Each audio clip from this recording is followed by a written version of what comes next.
Let's go. I wake up to a little bit of drool on my pillow, feel like it's gonna be a bad day. Yeah, I'm tired of shit, and the coffee ain't hit yet, damn, ain't that great. I don't wanna go to work, cause my boss is a jerk, and I'm not even that paid. I need a change in my life, cause I don't feel alive, and there's nothing that makes me happy. Hold my beer for a minute, I'm about to quit my job, cash in for a ticket. I'm going on a trip, and I don't... There are fighters who become champions. There are fighters who become legends. And then there are fighters whose names alone are enough to make an entire generation of MMA fans stop and remember. Mirko Cro Cop, Fedor Emelianenko, two of the most feared fighters of the golden era of heavyweight MMA. One was a Croatian knockout machine with one of the most dangerous left high kicks the sport has ever seen. The other was a Russian heavyweight who looked almost emotionless before entering the ring, and then completely destroyed some of the best fighters in the world. Tonight, we are looking back at the brutal knockouts, the incredible careers, and finally, the legendary fight between Cro Cop and Fedor. Because when these two men finally met, it wasn't just another heavyweight fight. It was the fight the entire MMA world had been waiting for. Let's start with Mirko Cro Cop. Before becoming one of the biggest names in MMA, Cro Cop had already built a reputation as an elite kickboxer, and his most famous weapon became legendary for a reason: the left high kick. Cro Cop himself once described his attacks in a brutally simple way: right leg, hospital; left leg, cemetery. And when you watch these highlights, you understand exactly why that quote became so famous. Cro Cop didn't throw his high kick like a wild heavyweight hoping to land something. His technique was incredibly sharp. He could attack the body, force his opponent to lower his guard, and then suddenly send that same left leg directly toward the head. Sometimes there was almost no warning. 1 second his opponent was standing in front of him. The next second, they were unconscious. And what made Cro Cop even more dangerous was that opponents knew exactly what he wanted to do, and they still couldn't stop it. His kicks against fighters like Igor Vovchanchin and Wanderlei Silva became some of the most iconic knockout moments in MMA history. Especially the Wanderlei Silva knockout. Two terrifying strikers standing in front of each other, and Cro Cop landed the perfect left high kick. Silva collapsed instantly. No celebration was needed. Everyone already understood what they had just seen. But then you have Fedor Emelianenko, and Fedor was terrifying in a completely different way. Cro Cop looked dangerous. Fedor often looked almost ordinary. No crazy muscles, no intimidating stare, no screaming, no dramatic entrances. He would walk into the ring with almost no emotion on his face, and then the bell would ring. Suddenly, that quiet Russian heavyweight became incredibly explosive. Fedor had fast combinations, powerful overhand punches, excellent sambo, dangerous submissions, and unbelievable transitions on the ground. He could knock you out. He could throw you. He could submit you. And maybe the most frightening thing about Fedor was that he never seemed to panic.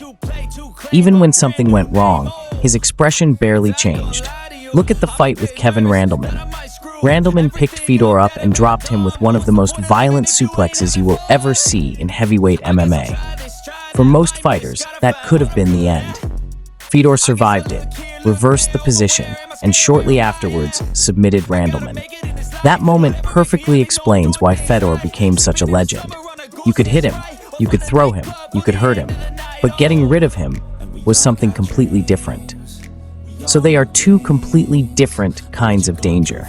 And this is what made Cro Cop versus Fedor so fascinating. They represented two completely different kinds of danger.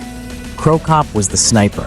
He wanted distance, he wanted space, and he wanted one perfect moment to land that devastating kick or straight left hand. Fedor was chaos under control. He could explode forward with huge punches, crash into the clinch, take the fight to the ground, and immediately start attacking.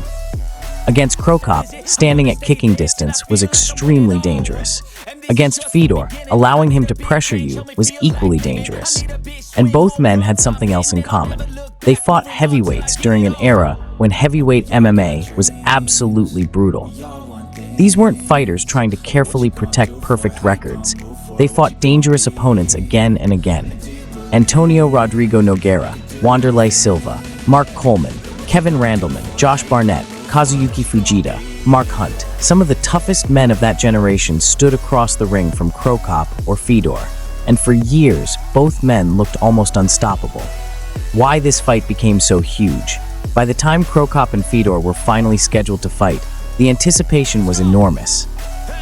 Fedor was sitting at the top of the heavyweight division. He had beaten elite competition and built a reputation as possibly the best heavyweight fighter on the planet. But Cro Cop looked like the perfect man to stop him. His takedown defense had improved. His striking was clearly more dangerous. And unlike many heavyweights Fedor had faced, Cro Cop had the speed and precision to punish him badly during an entry. Fans started asking one question: what happens if Fedor walks directly into Cro Cop's left high kick? Because if Cro Cop landed clean, it didn't matter how tough you were. But there was another question. What happens when Fedor forces Cro Cop backwards? Because Cro Cop was most dangerous when he controlled the distance. Fedor understood that, and that would become one of the most important tactical stories of their fight. This wasn't simply striker versus grappler. Fedor could strike. Cro Cop could defend takedowns. This was two elite fighters trying to take away the other man's biggest strength. And finally, in 2005, at Pride Final Conflict, the fight happened.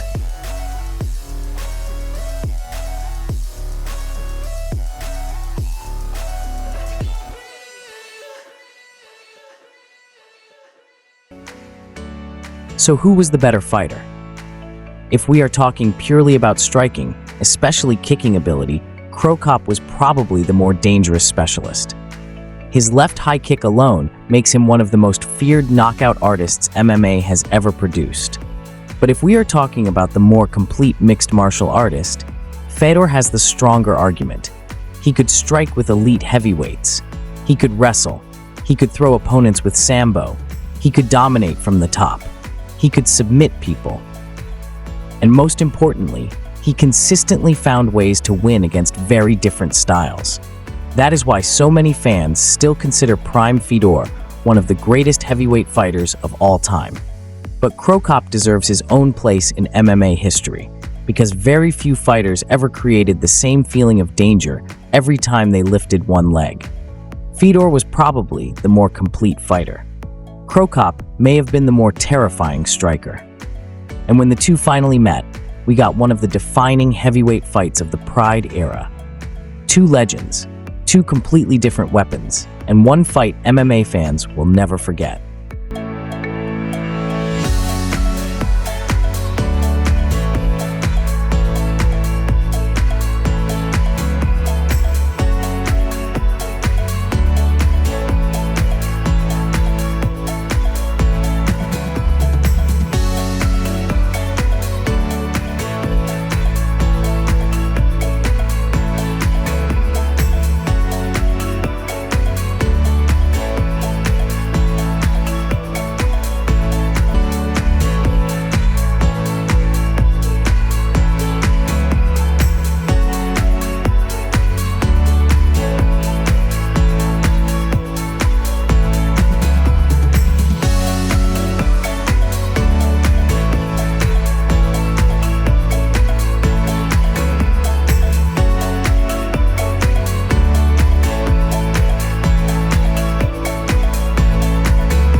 Cro Cop versus Fedor.